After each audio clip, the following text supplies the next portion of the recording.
Hi అండి. ఈరోజు రథసప్తమి కదా. సూర్యుడికి పరమాన్నం చేద్దాం. దానికి ఫస్ట్ నేను పాలు పొంగిచ్చేసాను. అలాగే రైస్ కూడా కుక్కర్లో ఉడికించేసాను. చాలా మంది అయితే మటుకు ఇది పిడకలు పెట్టి చేస్తారు. సూర్యుడు ఎదురకుండా ముగ్గేసి పిడకలు పెట్టి ఆవు పేడతో చేసిన పిడకలు పెట్టి చేస్తారు కదా. నాకు అలా కుదరదు కాబట్టి స్టవ్ మీదే పాలు పొంగిచ్చేసాను. ఇప్పుడు ఇందులో రైస్ వేసుకుందాం. మామూలుగా అయితే బియ్యం వేసి చేస్తారు. నేను ఇంకా ఇలాగా రైస్ అన్నం వండేసి దాన్ని వేసి చేస్తాను.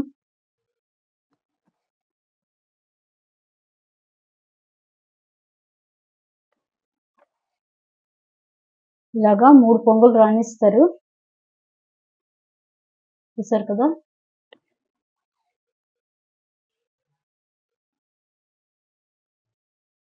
రెండో పొంగు దండం పెట్టుకోవాలి. ఇలా 2 సార్లు వచ్చినప్పుడు మళ్ళీ రైస్ వేసుకోవాలి. మూడో పొంగు వచ్చింది. దండం పెట్టుకోండి.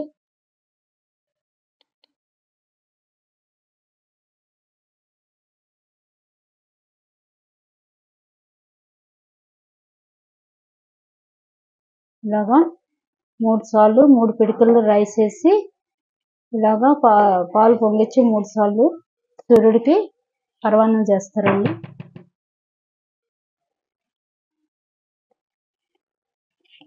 చూసారు కదా. ఇది ఇలాగా పాలల్లో ఉడకాలి.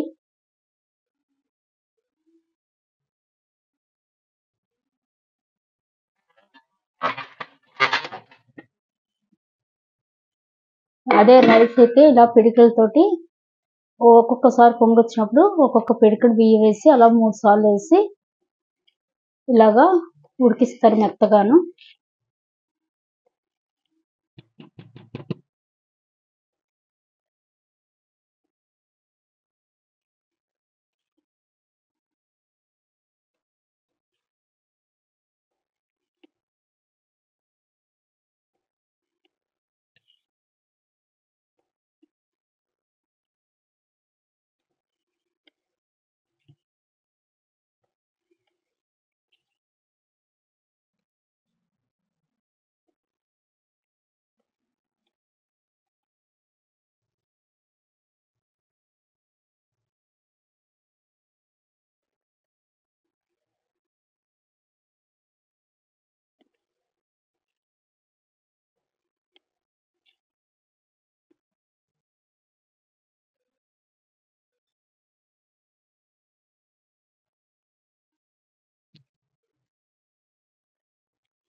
సూర్యుడు తొంగి చూసేస్తాడు.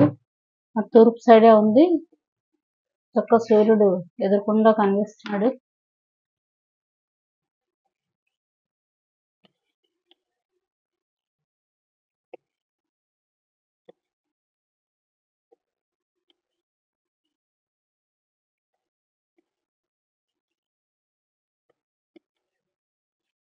వాళ్ళ నుంచి సూర్యుడు రథం వేసుకొని తిరుగుతాడట.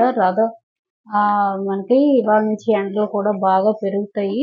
రథసప్తమి అంటేనే ఆ రోజు నుంచి ఎండలు బాగా పెరుగుతాయి అంటారు. ఇంకా సమ్మర్ స్టార్ట్ అవుతున్నట్టే.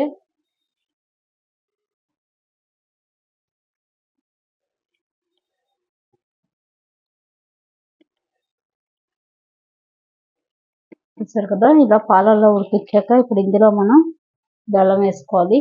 జాగరి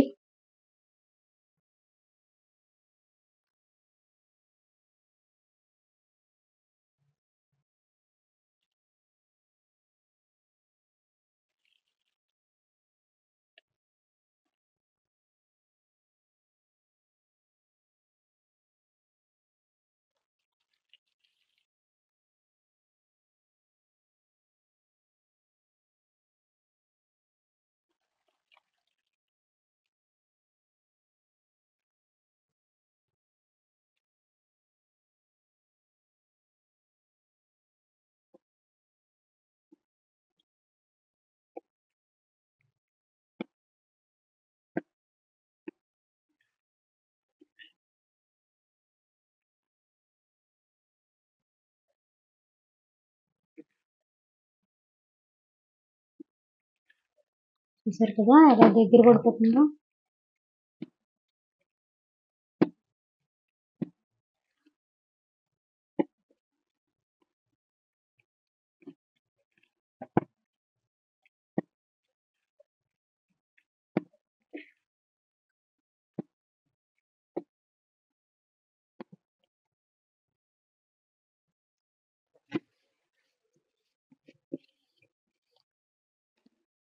ఇప్పుడు దీని మీద కొంచెం గీ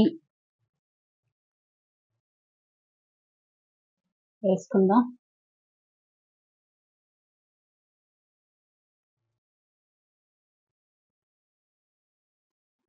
ఇంతేనండి, బెల్లం పరమాన్నం రెడీ.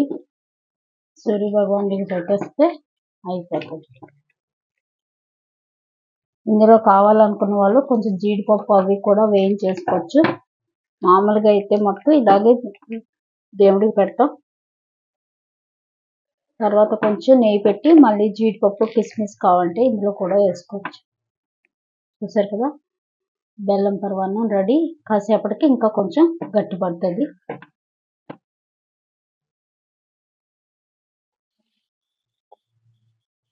ఇదేనండి ఇవాళ రథసప్తమికి ప్రసాదం రెడీ అయిపోయింది.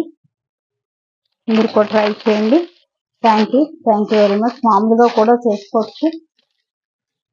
పరమాన్నం ఎప్పుడు చేసుకునేదే కదా పరమాన్నం.